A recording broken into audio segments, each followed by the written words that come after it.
Do you know your Bible? Do you know your Bible? Walk with me now. Genesis. In the beginning God creates and calls. Promise begins. Exodus.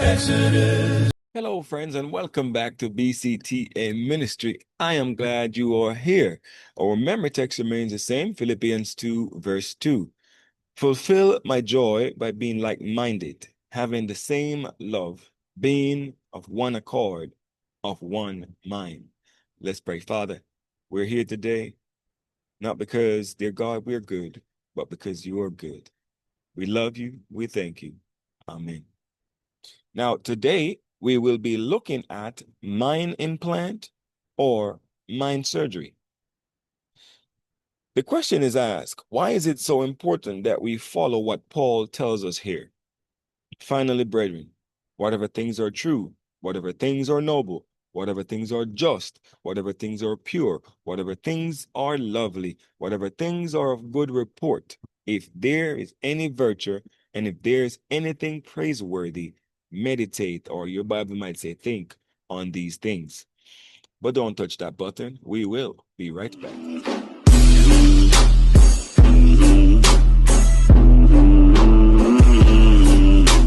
Welcome back. Welcome back.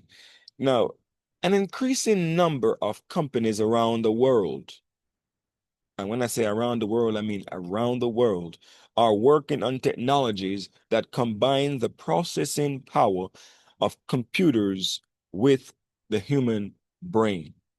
And these are not my words, but it's so true. We can see this with all this knowledge around this world today. So much men are building these things with human brain. They call it nowadays AI, trying to activate things in this world to think like human beings. The lesson outlines, in other words, by connecting minds to computers, scientists hope to impact their thoughts through the computers. Although implant used with the human brain may promise positive results, which include helping to manage epilepsy, depression, and Parkinson's disease, more sinister uses are not difficult to imagine. Mind control cannot be far away.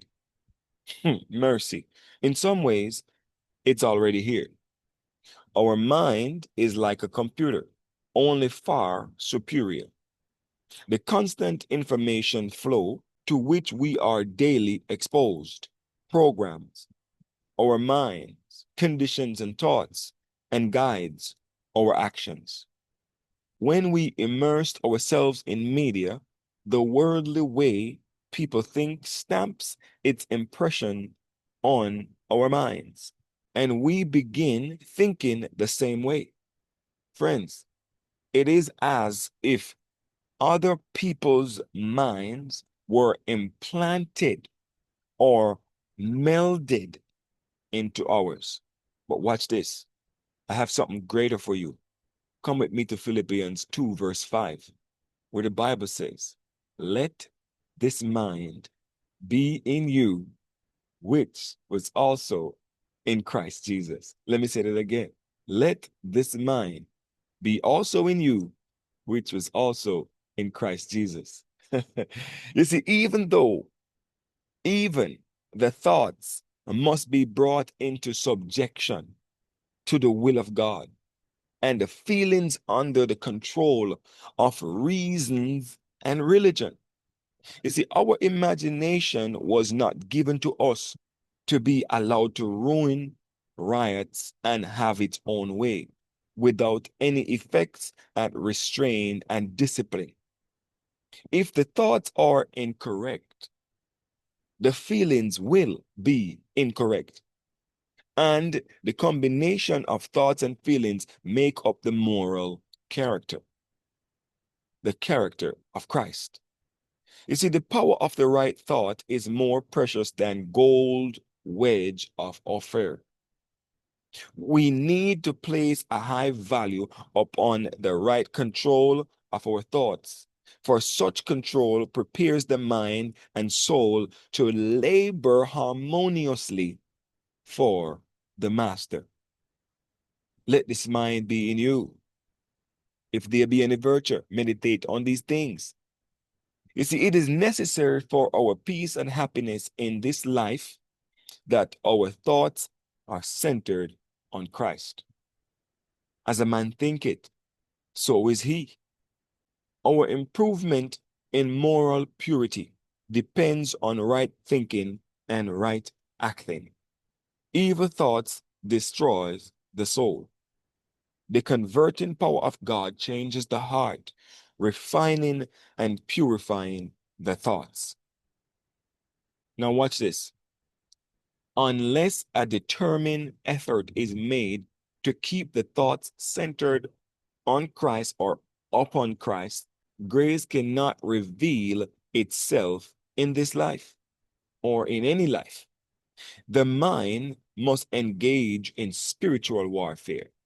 Every thought must be brought into captivity to the obedience of Christ.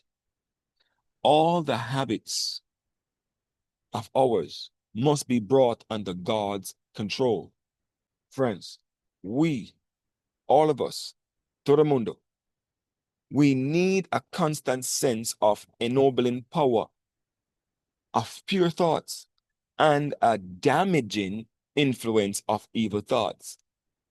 Away with, let us place our thoughts upon holy things, whatever things are pure, true, and holy. Only security for any soul is right thinking. That's it.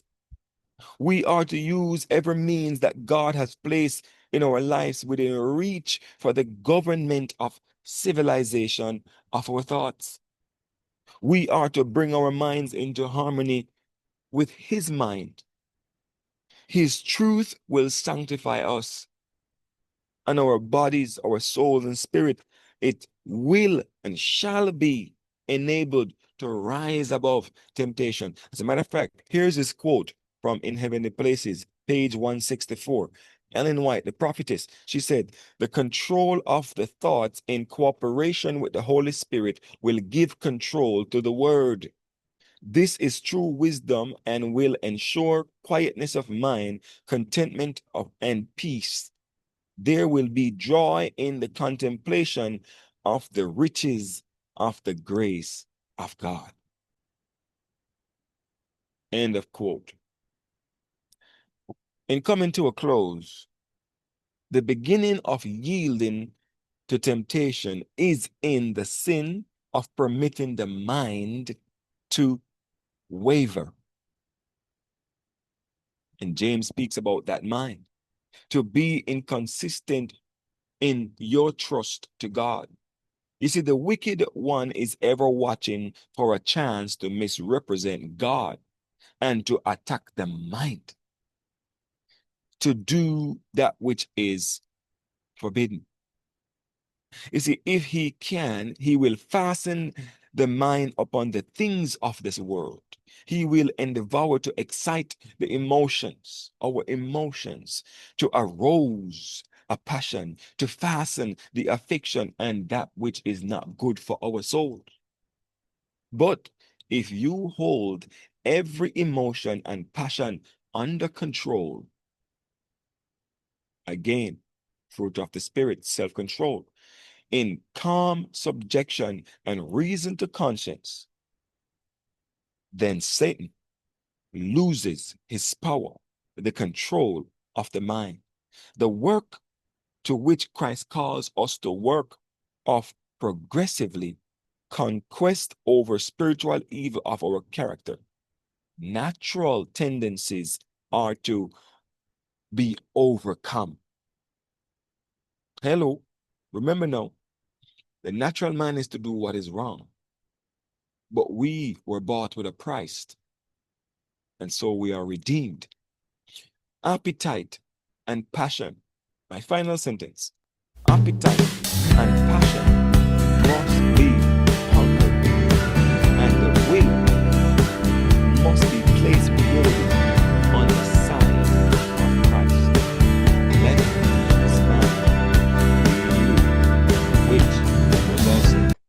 Christ Jesus.